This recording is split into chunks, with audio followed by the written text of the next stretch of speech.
My name is Susan Roberts. I'm a docent at the Keeper's House at the Old Croton Aqueduct State Historic Park. The Keeper's House is open Saturdays and Sundays, 1 to 4. When there's an artifact in the Keeper's House, the Gunter's Chain, that you can see anytime. Let's look now. In this presentation, we are going to look at how the creation of the Gunter's Chain, exactly 400 years ago this year, impacted the building of the aqueduct beginning in 1835, and so much more of the development of our country and its culture. The chain itself is 66 feet long and is used for determining distance measurement. So, to start, peer with me through the Keeper's House window where you can get a glimpse of a functioning chain like those used on the aqueduct. Let's look at one contemporary map and two from 1837 to determine how the 66-foot chain impacted the aqueduct. We can see from this map that the whole distance of the aqueduct from the Croton Dam to distribution was 41 miles long. The portion that was converted to a state park is 26 miles long, ending in Van Cortlandt Park. What is very seldom mentioned is that for most of its length, the aqueduct is almost always 66 feet wide, the Gunter's Chain at work. To add credibility to this statement, in the next two screens, I hope to convince you of the ubiquity of the chain and its fundamental role in the building of the aqueduct. In 1835, Alexander Hamilton's son, James, moved to Irvington and built a large home which he called Nevis, in honor of his father's birthplace in the West Indies. In 1837, the Water Commission imposed eminent domain on Mr. Hamilton and others whose land was needed to build the underground aqueduct. You can barely see it, but the length commandeered was 1,795 feet, that translated into Mr. Hamilton being compensated for 2.72 acres.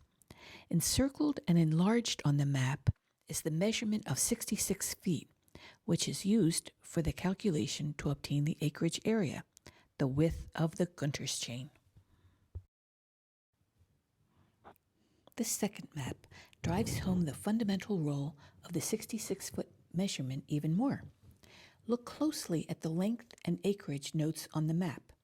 You can see that Mr. Mann is compensated for 1.226 acres, Mr. Acker 1.232, and Widow Acker for 0.683 acres. Without noting the 66-foot width anywhere on the map, it's used to determine the width in the area, and subsequently the acreage. The calculation is correct. This is striking because this acreage calculation was used to determine the price the Water Commission paid owners for the land ceded for the building of the aqueduct. I hope I've convinced you of the acceptance of the Gunter's Chain as the measurement standard in bringing water to New York. And now it might be timely to discuss property demarcation before the Gunter's Chain creation in 1640 and its subsequent popularity.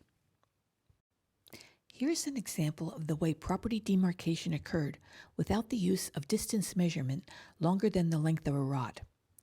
We'll get into the details of a rod later. The system of metes and bounds described property lines based on local markers and bounds drawn by humans, often based on topography.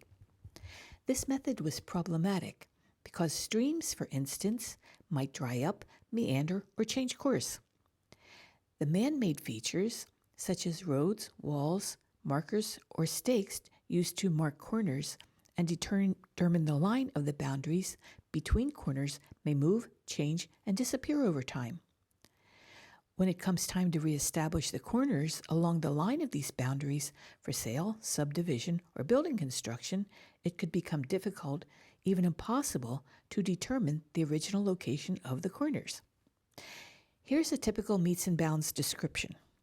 Beginning with a corner at the intersection of two stone walls near an apple tree on the north side of Muddy Creek Road, north for 150 rods to the end of a stone wall, then northwest along a line to a large standing rock on the corner of the property now or formerly belonging to John Smith, thence west 150 rods to the corner of a barn near a large oak tree, then south to Muddy Creek Road, thence down the side of the road to the starting point.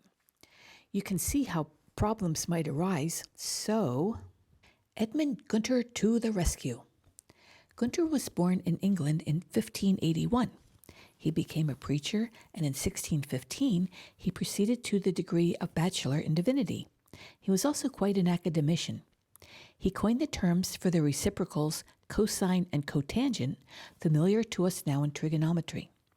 He invented the Gunter's rule, which used a single set of logarithmic scales and a pair of dividers to simplify computation. When Gunter measured the magnetic declination of a compass in 1622, he got different results from those obtained at the same location more than 4 decades earlier. He chalked it up to the measurement error in the earlier observations. Unbeknownst to him, Gunter was the first to observe and record the drift of Earth's magnetic field. But his most memorable and significant contribution to science was when he codified a seminal length of measurement with a 66-foot-long chain. Why 66 feet? Well, up until 1620, the longest standard unit of measurement was 16.5 feet and was called a rod, pole, or, get this, a perch. Gunter multiplied this measurement times 4, obtaining 66 feet, and then defined an acre as 1 chain by 10 chains. Let's next examine the concept of an acre. Until 1620, an acre was defined as the amount of land tillable by one man behind one ox in one day. The furlong, was the distance a team of oxen could plow without resting, also known as an acre's breadth. Edmund Gunter changed all that by defining an acre to be 1 chain by 10 chains and the furlong to be 10 chains. And the Gunter's chain has impacted not only property measurement, but has pervaded our culture. Here are some distances defined by the Gunter's chain. The mile. Roger Bannister was the first to break the sub-4-minute mile in May of 1954. The furlong. In 1973, Secretariat became the first Triple Crown winner in 25 years, running 10, 9.5, and 12 furlongs. The acre.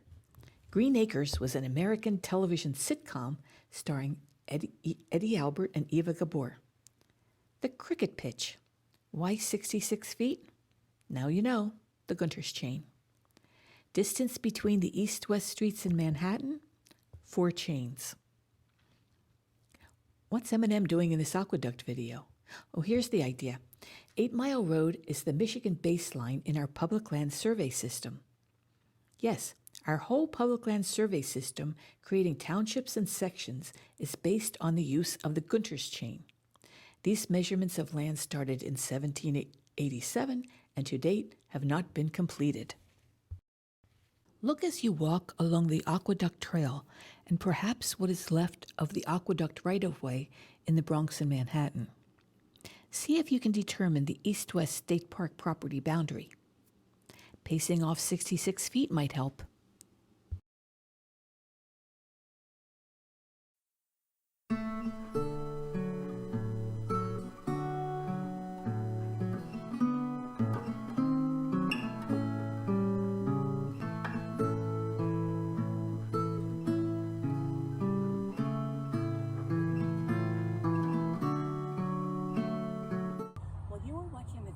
Credits, I traveled 90 chains north on the Aqueduct Trail. So where am I? I'm at Nevis. Remember? That was the home of Alexander Hamilton's son, and it's now part of Columbia University's physics department. Happy trails to you. Till we meet again on the Aqueduct or at the Keeper's house.